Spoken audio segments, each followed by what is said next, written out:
लालच का फल। किसी गांव में एक गडरिया रहता था।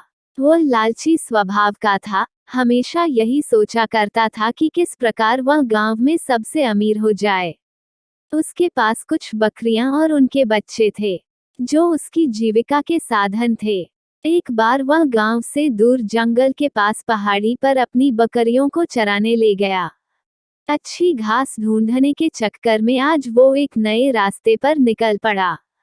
अभी वह कुछ ही दूर आगे बढ़ा था कि तभी अचानक तेज बारिश होने लगी और तूफानी हवाएं चलने लगीं। तूफान से बचने के लिए गडरिया कोई सुरक्षित स्थान ढूंढने लगा। उसे कुछ ऊंचाई पर एक गुफा दिखाई दी।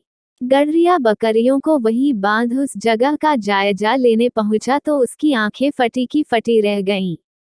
वहां बहुत सारी जंगली भेड़ें मौजूद थीं। पढ़ी आरी की कीमत। Hindi story on greed. मोटी तगड़ी भेड़ों को देखकर गडरिये को लालच आ गया। उसने सोचा कि अगर ये भेड़ें मेरी हो जाएं तो मैं गांव में सबसे अमीर हो जाऊंगा। इतनी अच्छी और इतनी ज्यादा भेड़ें तो आसपास के कई गांवों में किसी के पास नहीं हैं। उसने मन ही मन सोचा कि मौका अच्छा है, मैं कुछ ही देर में इन्हें बहला फुसलाकर अपना बना लूंगा, फिर इन्हें साथ लेकर गांव चला जाऊंगा। यही सोचते हुए वह वापस नीचे उतरा। बारिश में भीगती अपनी दुबली पतली कमजोर बकरियों को देखकर उसने सोचा कि अब जब मेरे पास इतनी सारी हट्टी कट्टी भेड़ें हैं तो मुझे इन बकरियों की क्या जरूरत। उसने फौरन बकरियों को खोल दिया और बारिश में भीगने की परवाह किए बगैर कुछ रस्सियों की मदद से घास का एक बड़ा गट्ठर तैयार कर लिया। गट्ठर लेकर वह एक बार फिर गुफा में पहुंचा और काफी देर तक उन भेड़ों को अपने हाथ से हरी हरी घास खिलाता रहा। जब तूफान थम गया तो वह बाहर निकला। उसने देखा कि उसकी सारी बकरियां उस स्थान से कहीं और जा चुकी थीं। गडरिये को इन बकरियों के जाने का कोई अफसोस नहीं था, बल्कि वह खुश था कि आज उसे मुफ्त में एक साथ इतनी अच्छी भेड़ें मिल गई हैं। यही सोचते सोचते वह वापस गुफा की ओर मुड़ा, लेकिन ये क्या, बारिश थमते ही भेड़ें वहां से निकलकर दूसरी तरफ जान लगी। वह तेजी से दौड़कर उनके पास पहुंचा और उन्हें अपने साथ ले जाने की कोशिश करने लगा, पर भेड़ें बहुत थीं, वह अकेला उन्हें नियंत्रित नहीं कर सकता था।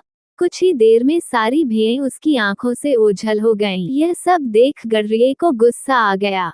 उसने चिल्लाकर बोला, तुम्हारे लिए मैंने अपनी बकरियों को बारिश में बाहर छोड़ दिया, इतनी मेहनत से घास काटकर खिलाई, और तुम सब मुझे छोड़कर चली गई। सचमुच कितनी स्वार्थी हो तुम सब।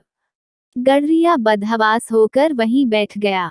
गुस्सा शांत होने पर उसे समझ आ गया कि दरअसल स्वार्थी वो भेड़ नहीं बल्कि वो खुद है, जिसने भेड़ों की लालच में आकर अपनी बकरियां भी खो दी।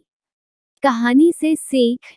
लोभ का फल नामक यह कहानी हमें सिखाती है कि जो व्यक्ति स्वार्थ और लोभ में फंसकर अपनों का साथ छोड़ता है, उसका कोई अपना नहीं बनता और अंत में उसे पछताना ही पड़ता है। वीडियो अच्छी लगी तो चैनल को लाइक शेयर सब्सक्राइब करें। धन्यवाद।